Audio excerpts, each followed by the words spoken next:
Welcome to my podcast, Shaping Your Journey. My name is Aldo Matza, percussionist, drummer, and artistic director of Kosa Music, inviting you to join in conversation with friends, artists, professionals, and experts in our music world.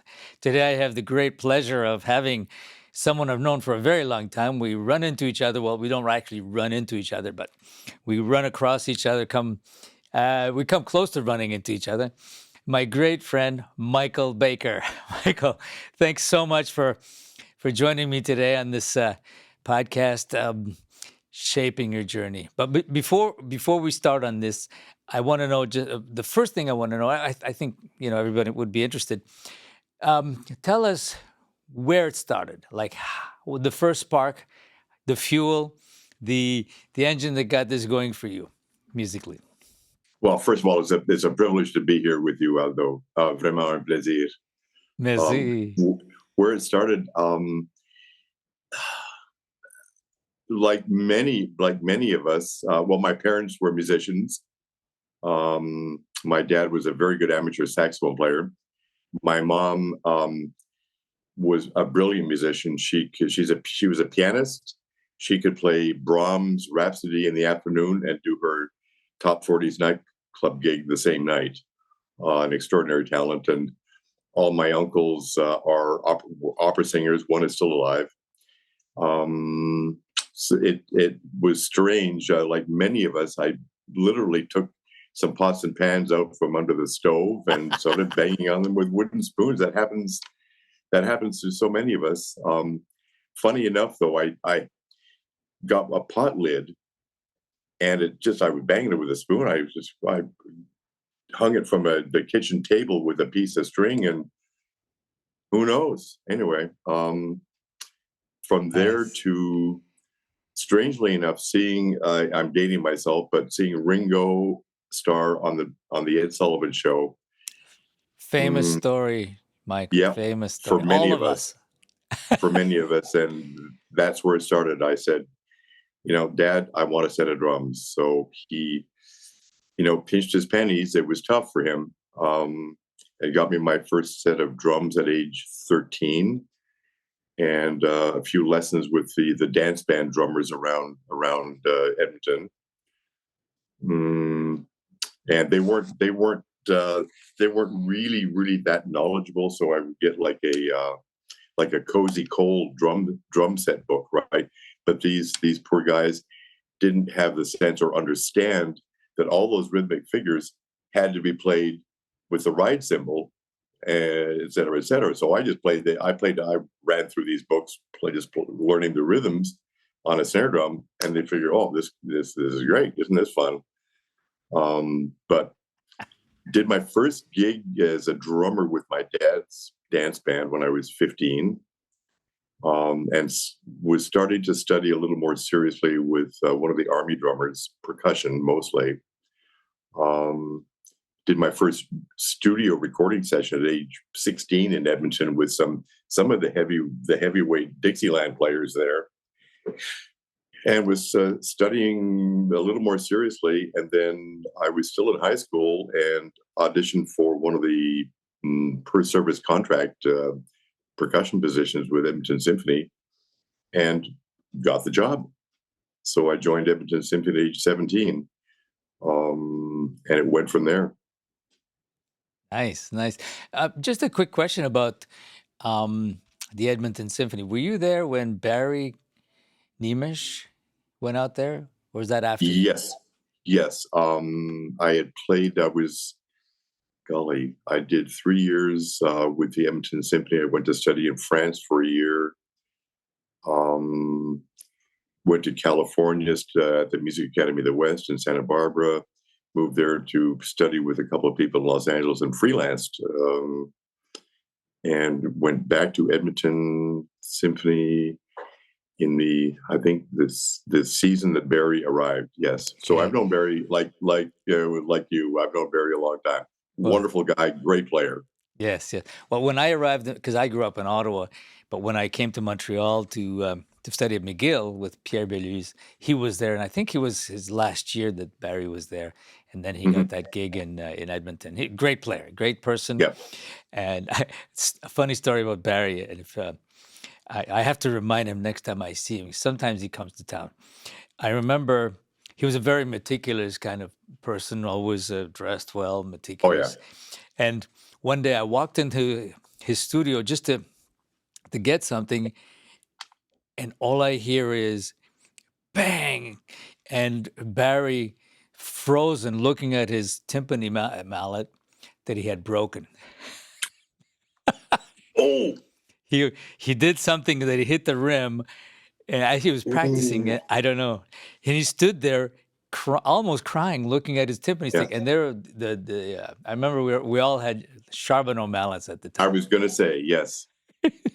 Those were very quite thin, those Yes. sticks. So um, they broke easily. I've only broken one stick in my entire career, and only because I grabbed the wrong pair of sticks. I grabbed a pair of Charbonneaus for a quick stick change, and it just snapped. I might have caught a rim also, but they Yeah. were because they were quite thin, so Yeah. they Well, did the snap. neck was really thin. I still have a few of those things. And you know, it's a funny story that I asked Louis Charbonneau at one point why he didn't continue making sticks. He just got bored with it. But he had shown Vic Firth where he was making his mallets and sticks. Mhm. And actually, Vic Firth had his original sticks made in Montreal, where Louis Wow, Charbonneau showed I him. I didn't know that. And Yes, I did study with Louis. I think it must have been traveling back and forth Edmonton. I forget, maybe sometime in the 70s. But I would commute from Edmonton to Montreal for my lessons with Louis, and yeah, that what great player. It was the kind of teaching is do as I do kind of teaching. Look at what I do and try to imitate that. right, Uh, right. No, he was great. But from there, you went on. I remember I was going to say all this moving around. What possessed you to run? I mean, I'm glad you did. That's what I do. I was like a yo-yo all over the planet, mhm, in mhm. the search of the Holy Grail. That's what you got to do, right? Yeah, you have to. It's sometimes the universe will lead you down a lot of different paths as part of the lessons that we maybe sign up for. Before we ever get here, if you're into that sort of metaphysical, Oh, the listen, metaphysical aspect of it. I know you're into this stuff, but to me, it's some of the strangest things happen to me. But you tell me yours. Yeah. Oh, well, there is no coincidence. No. I come back from um, gee whiz, a couple of different stints. I was in California in those days, studying with Forrest Clark, who is kind of a cult almost a teacher. His One of his students is a gentleman named Bob McCormick, who taught Neil Grover snare drum. Okay. And Neil Grover has said in the past that Bob McCormick is the best snare drum player he's ever seen. And Bob McCormick would say, "No, no, Neil, you're wrong. Forrest Clark is the best snare drum player he'd ever seen." So I really learned how to play a snare drum. But I always played timpani from age 16. I had two lessons basically from an army drummer, and always I'd studied percussion seriously, but always played timpani. People assumed I was trained because I always played. Um, Okay. and I won a position. Well, I got back to Edmonton for I think the very first year I had covered the position, basically de facto principal percussion of the Edmonton Symphony for 1 year. The retiring guy didn't want to play all the important stuff, so he gave them to me. And after that season, with Pierre Etu, who was the music director, they offered me the job, principal percussion, and I turned it down because the same week I'd won principal timpani with the Mexico State Symphony under the infamous Enrique Batiz, Ah, the uh, yes. the Mexican conductor, the enfant terrible, as they would say. and that's where you and I connected in Mexico City, if I remember Yes, well. that was my second. That was my second orchestra. So Oh, okay. because of this insane conductor. I spent 2 years in that orchestra and just resigned. I knew I needed to go and study somewhere. I didn't know who or how or when this was going to happen, so I just resigned. I figured if I can do this almost as a self-taught player, because timpani for me is the most logical instrument on the planet. This How so? a drum has only each drum has a certain range in it, and you want a certain sound. Well, I was inventing sticks even then to get the sounds I wanted. Okay. Um, so I was in Banff that summer after resigning the state orchestra job, and I was coordinating the percussion program for George Gaber of Indiana University.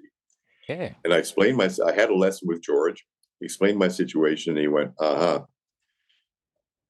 based on the lesson with George Gaber, there was one spot left at the Cleveland Institute of Music that they hadn't filled. They were not sure who to take. So George was very good friends with Cloyd Duff. George wrote a letter. George Gaber wrote a letter to Cloyd Duff. I don't know what was in the letter, but based on that letter, Cloyd Duff accepted me. Nice. Nice. So I spent a year there with Duff, and I didn't follow him around like a puppy dog, but I might as well have. Trying to get as much information from him as I could.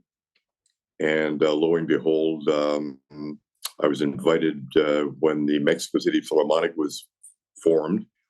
I was invited back to do a playing audition with that orchestra because they hadn't found anybody they liked in the audition processes. And I think they auditioned in Los Angeles, a couple of places in Europe, and they thought I would be a good fit. And the rest is history. Yes, I remember. Now And that brings me. that's where we met, in Mexico City. Yes, And that's a long time ago now. It's a long time ago, but it's like it was yesterday. I remember we were on tour, Repercussion. Exactly. We were on tour through Yes. Mexico and then Costa Rica and then South America. And it was, we had such a great time in Mexico City. I mean, four crazy guys. It was like the classical Beatles running around, like doing these crazy things. I mean, we're still playing, but And the fifth crazy guy. yeah, so you had to join us. Wow. I remember Oh after yeah, the I was the fifth performance. Beatle, as it were. After the performance, we were. I remember we visited the La Zona Rosa in Mexico City, and we were running on in convertibles or Yeah. something. No, we went to a place called Garibaldi Square that night after your That's concert. right. And Garibaldi Square is sort of just a little bit off central Mexico City, pretty well, still kind of downtown, but it's a square the size of a football field. And it's where all the mariachis gather every night. And this happened to be a Friday night, so it was especially busy. All the mariachi bands would hang out there trying to get gigs. People would go down and see a mariachi band they liked, and they'd hire them. And the mariachi band would climb into the back of a 3/4-ton truck, and off they went to the gig. Okay. But there would be like 40, 50 mariachi bands, and half of them all playing at once. Wow. It was just bedlam.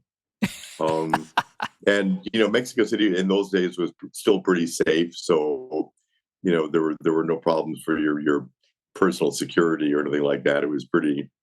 So yeah, we had a few libations, and I'll leave it right there. Yes. Thank you.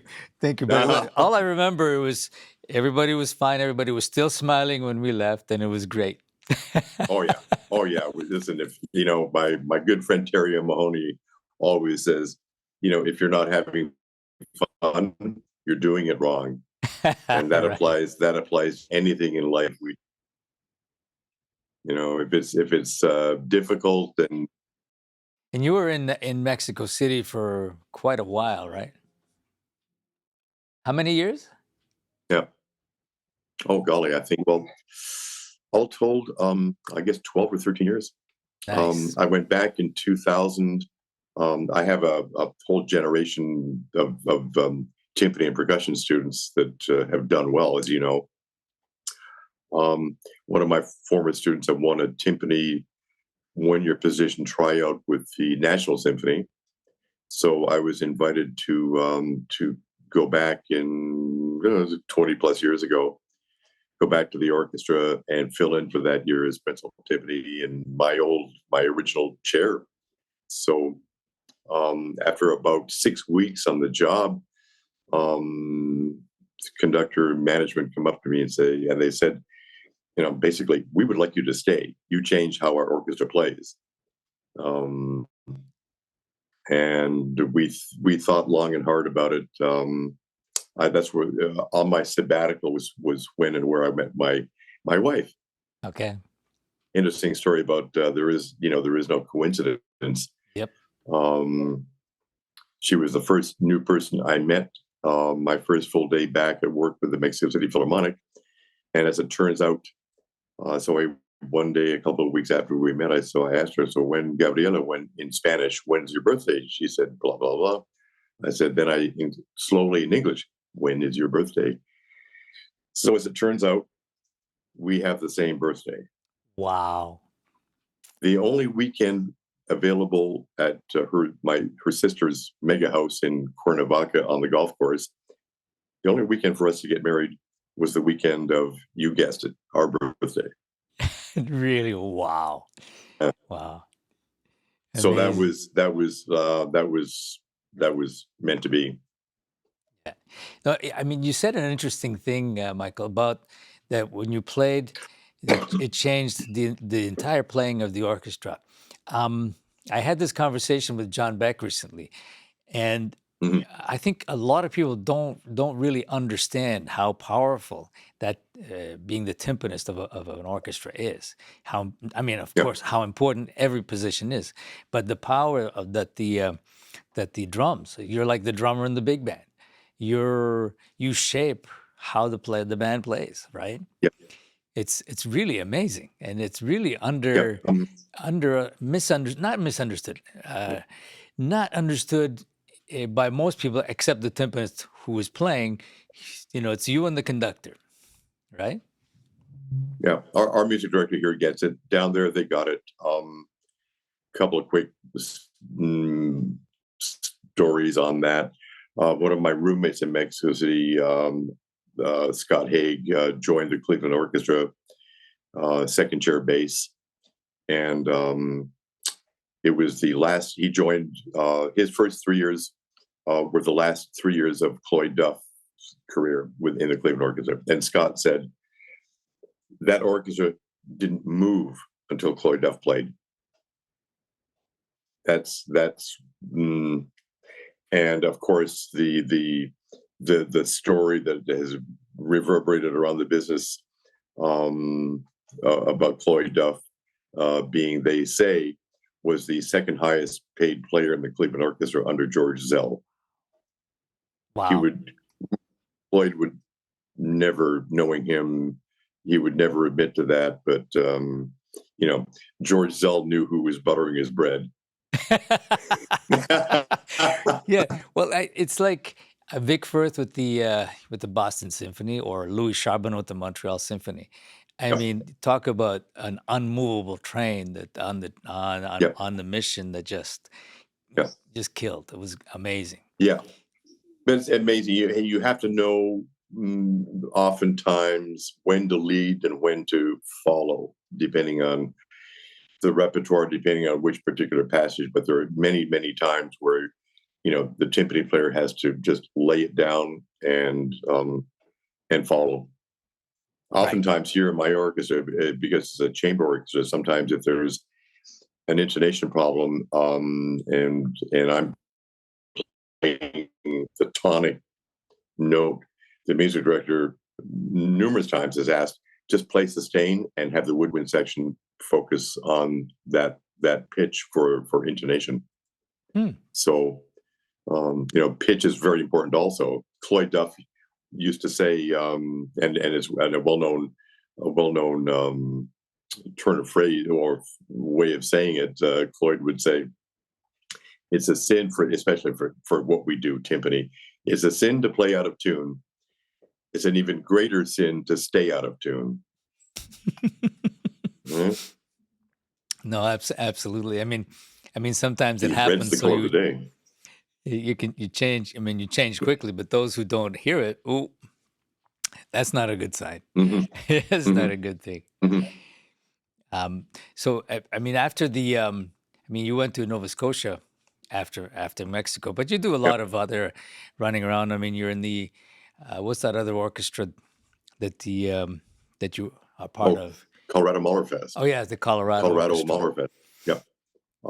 When Ken Wiz took over, Ken Wiz came to guest conduct a festival I play here often called Scotia Festival of Music, and Ken was here about 10, 12 years ago, and for some reason liked what I did. And when he took over Colorado Muller Fest, I don't recall when, maybe in the past 7 years or so, asked me every year if I could come out and play the festival. And I couldn't make it work with my orchestra, but now it's possible. I've been doing this for 3 years now. So I get time off to come to PASIC with my company, and I get time off in the spring to go play Mahler in Colorado, which is Nice, big fun. nice. We've done Mahler 3. We did Mahler 2nd last year. This year is going to be Mahler 4 with Strauss Alpine Symphony on the same program. So, take my vitamins, eat my Wheaties. Oh yeah, but it's strictly Mahler, only Mahler. There's a lot of other repertoire that we play. Last 2 years ago, we also did the chamber version of Bartok, um, Bluebeard's Castle, Okay. which was intense. I think it's online. If you Google Colorado Mahler Fest Bartok Bluebeard's Castle, you will find it. It was very, very well done in a church, which had the pipe organ right on stage. Wow. Yeah, it was very, very good performance. Nice. I mean, I love the timpani. I started as a drum set player, but I loved everything. But timpani Hmm. always, I really enjoyed timpani, and I just remembered now, I did a film called The Pines of Emily Carr, and it was conducted by it was a small Uh-huh. chamber, or I think we're only 7 musicians with the singer. It was a piece that was composed to her artwork, and so Wow. Hmm. Hmm. they did a film on the whole story, and they called the film Pines of Emily Carr. But we were on camera all the time with showing through some of the artwork that Emily Carr did, and I was playing timpani on this, and the timpani part, it was like singing. It's just I Wow. never Yeah. worked so hard. I look back and I say, I don't remember how I did that, but that was a lot of work. I really enjoyed it, but the changes were just, I mean, wow. Yeah. Twinkle Toes. Yeah, yeah. Anyway, but the other thing that you do is you're making mallets. I remember one of my actually my first percussion teacher, not my first, my second, but serious university teacher was Ian Bernard, Mhm. and he used to Oh make yeah. timpani mallets. Oh, he's a great teacher and a great person, and Yep. he made timpani mallets uh, for himself. I think he was using rattan. Yeah, I think he was using rattan. Yeah. You can use wider rattan will work. Yeah, but you've been making timpani mallets for a very long time in your spare time. Yeah, it feels like forever. Strangely enough, I cut my first pair of timpani sticks on my dad's 1935 lathe, big, Yeah, huge machine belts, and it's scared me half the time. But I cut my first pair of sticks in my late teens, I think, out of walnut. But I always tinkered, trying this and trying that. In those days, you couldn't really get anything besides a Colado cymbal stick in those early days with a metal right. I nut remember on the that. front. Yes, yes. Um, but I always tinkered, and it wasn't until I think going back to Mexico City on that sabbatical, this is 23, 24 years ago, I was getting bored playing the same Mozart symphonies over and over again in my orchestra. So I was messing around. I got some bamboo from a gardening store. It's pretty rough. Made a few pairs, and I brought those down on my sabbatical and played them in the orchestra. And people said, well, they're kind of ugly, but boy, they play well. They feel good. And I started getting a little more serious. And three people got us our start. My wife said, you should keep doing what you're doing. It'll keep you out of trouble. And a dear friend, one of my besties, you might know the name Terry Mahoney. Of course. Who's a drum set published author, drum set, very good percussionist also. Says he says, because I was going to stop. He says, I think you're onto something. Keep doing what you're doing. He brought me to I hadn't been to PASIC since 1982 when I dragged all my students up from Mexico City, all the Tambuco guys, et cetera, et cetera. He brought me to PASIC, I forget where, it might have been Nashville or Columbus in the early 2000s. And he said, we got to get you back in the loop. And I remember, and Terry, this is the honest truth, because I was coming up with my own designs and my own ideas. So I made a point, if I walked by the Vic Firth booth, I would walk by like this. I didn't want to be, and everybody knows, and Terry could tell you, I didn't want to be influenced by other people's designs or intimidated by the seemingly deep pockets of those larger companies. So I did all of my own stuff,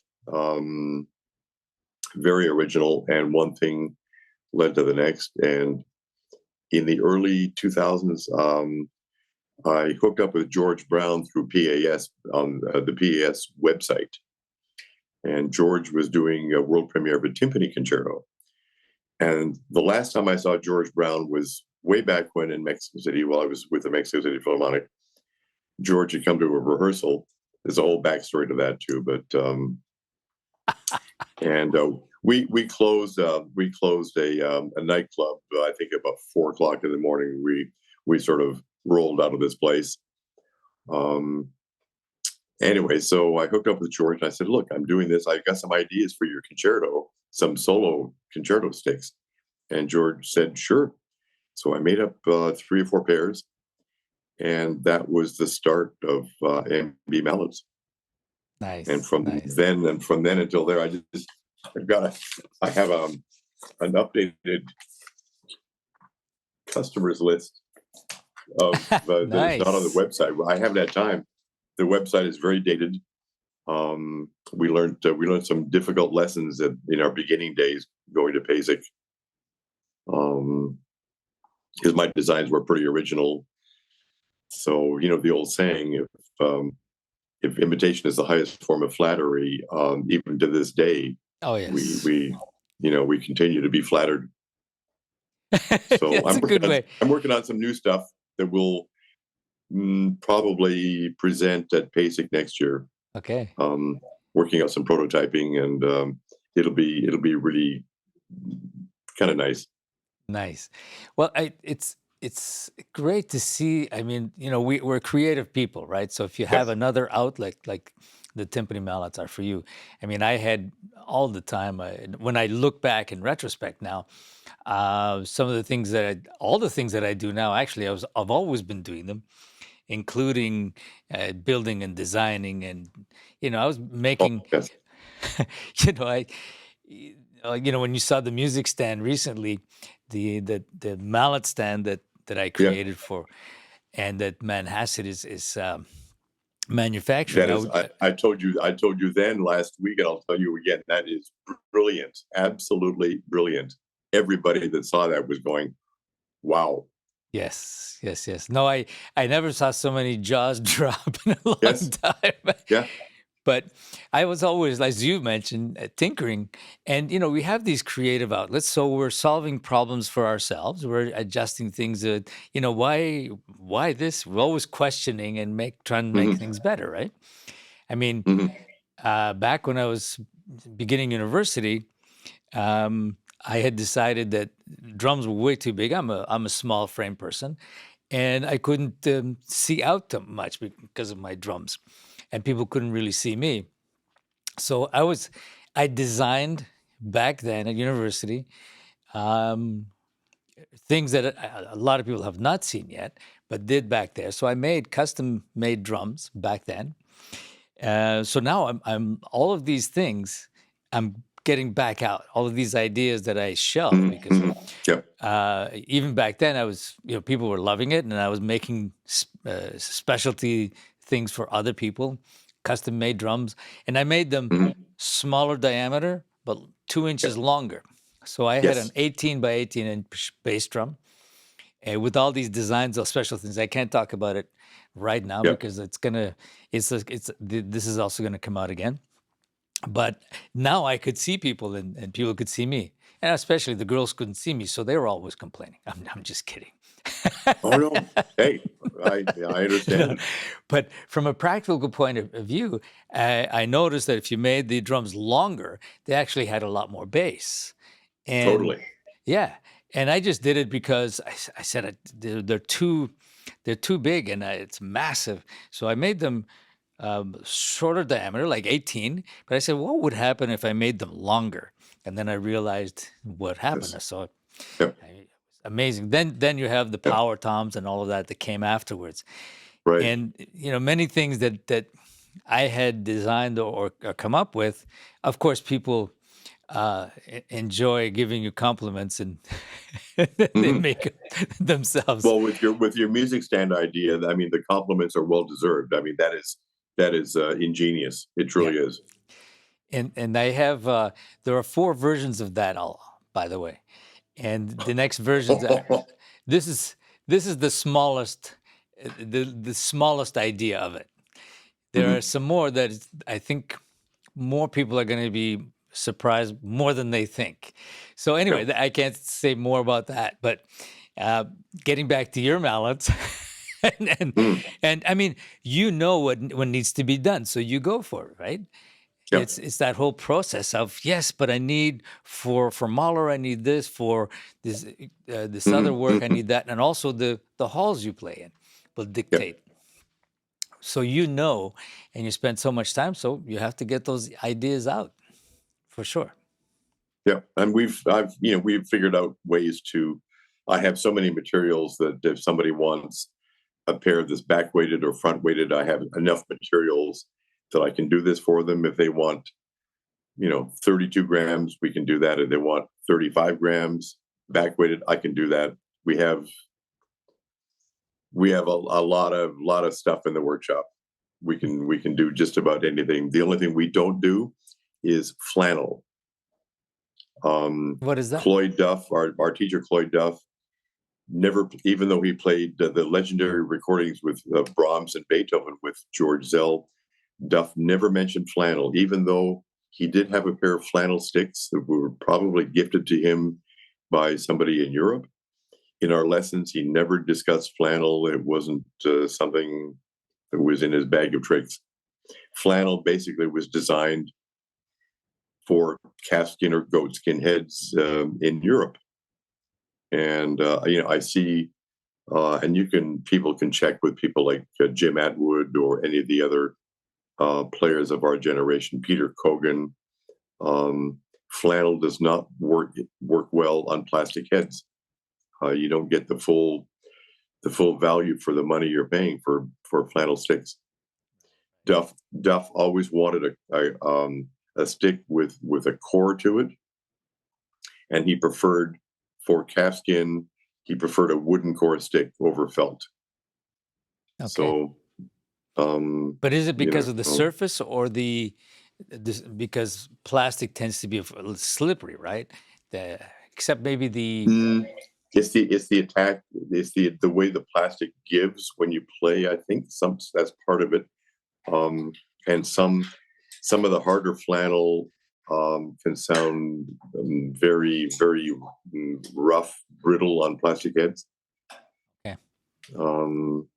And there's a whole bunch of other reasons which I won't get into right now. But yeah, flannel was for calfskin and goatskin heads. Beautiful. So we Um, don't make flannel. yeah. No, but I have no intention of making flannel sticks. well, I'm really happy that you're continue to make sticks, and there's no end to it because our ears change, of course. Also, Hmm. Hmm. And our tastes change. our The tastes big change. rage right now is carbon fiber sticks. Um, and some people do very well playing carbon fiber. Personally, I'm not crazy about them. I prefer something organic in my hands, a hardwood or tonkin or bamboo. I feel I get a better mm, human response. No, Right. it touches my core as a human being. Something organic rather than something synthetic, if you will. Yeah. Yeah. I mean, it has to feel right because you have to be because you're totally connected to the instrument Yeah. with the Hmm. stick. Hmm. So if you don't feel the weight or the bend, I mean, there's no real give in wood, but there's something about the tactile Yeah. that the Yeah. synthetic I mean, does I'm not not. have. I'm not saying we won't ever produce carbon fiber sticks. If we do, they have to feel right in my hands. I won't just arbitrarily say, well, here I make this and blah blah blah. Um, Yeah. if I do, I will experiment with. Mm, First of all, just the well, again, if it feels good in my hands, I would give that to somebody to play. If Yeah. I don't like it, I wouldn't try to sell it to anybody. Sure. Sure. No, and I think with carbon fiber, there's just a question of getting the right shape and the right balance, because I Yeah. think that's pretty close to wood. It can be. I mean, it's probably lighter, right, than wood. You can Can have weigh it. it. It can be made with a thicker wall to be heavier, but there's a limit to the thin wall. You get mm, that kind of the critical mass area where if it's too thin, it's going to collapse. Right. Like Yeah. like bamboo. I've had over the years a couple of actually one pair of bamboo in our early days that collapsed, and the customer came back a year later with the sticks, and I said, "What were you doing? You were playing crazy loud." He said, "Yeah, yeah, it was just insane what he was doing." He Okay. admitted guilty, and he'd collapsed the front part of the stick. Also, because the bamboo was too thin. Under normal playing circumstances, that wouldn't happen. But he said, yeah, he pounded them pretty hard. Well, I guess he learned, but I mean, you're also. I take you back. I mean, you're known as a timpanist, but I know you played drum set a lot way back. Do you Mhm. still play drum set?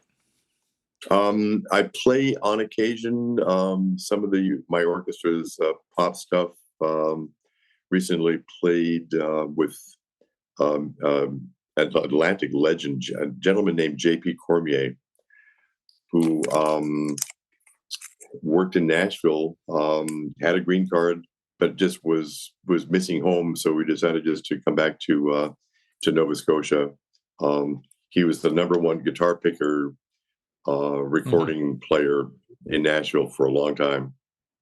He Nice. did a tribute to Gordon Lightfoot. I played drums on that. So the first 25 years of my orchestra here, I did most of the pop shows playing drums. But I Nice. don't I don't play much anymore. Mm. Um, it's like do one thing, do it well. Yeah. Yeah.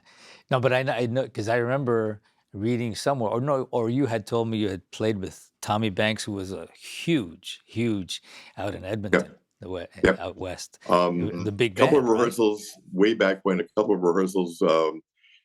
Their main drummer was late for a couple of things, so I filled in. I did play percussion with the Tommy Banks big band for this is going back a long time. CBC series called The Performers, and the legendary Gordy Tapp of Hee Haw fame Right, was right, the right. MC. And Gordy Tapp is one of the funniest guys who ever lived. Yeah, He could tell jokes for hours yeah. and keep us quite entertained. Well, I remember when I was a kid watching him and Wayne and Schuster. Remember them? Oh yeah, of course, of course. I Amazing, know we're amazing. dating ourselves, but Yep.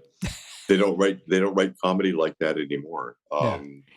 Well, it was They funny. pay Hollywood writers, and sometimes they dig up jokes from 50 years ago because they can't find anything new right now. And some of that humor was honest and truly funny.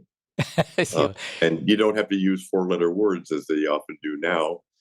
If you go back to Wayne and Schuster, or a comedian named Red Skelton, Oh who my God. Yes, yes, never yes. once used a four-letter word in He his was shows. he was funny.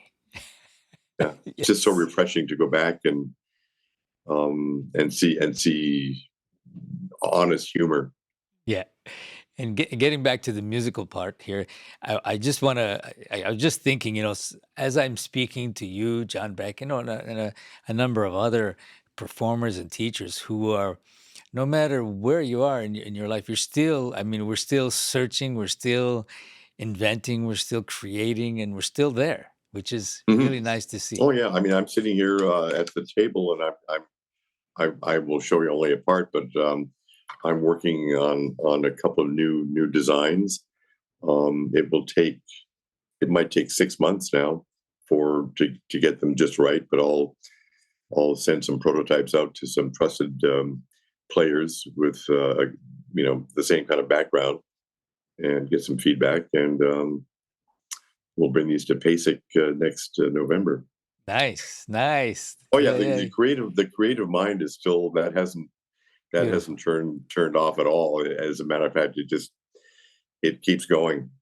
It's just you know to do what I do is when we started, we were the first of the boutique manufacturers in North America, and a lot of people have followed suit. But for me, it's a privilege to do what I do, not an entitlement.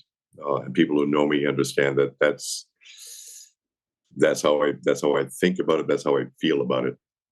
Yeah. You know.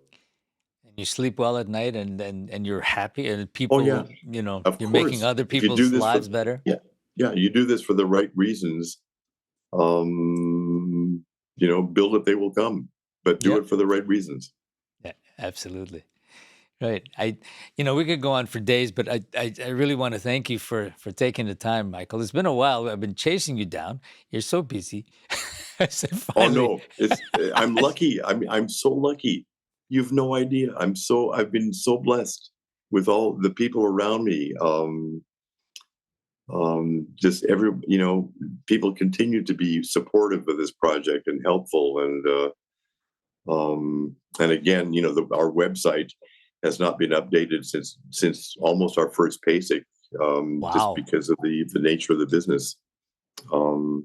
I haven't wanted to.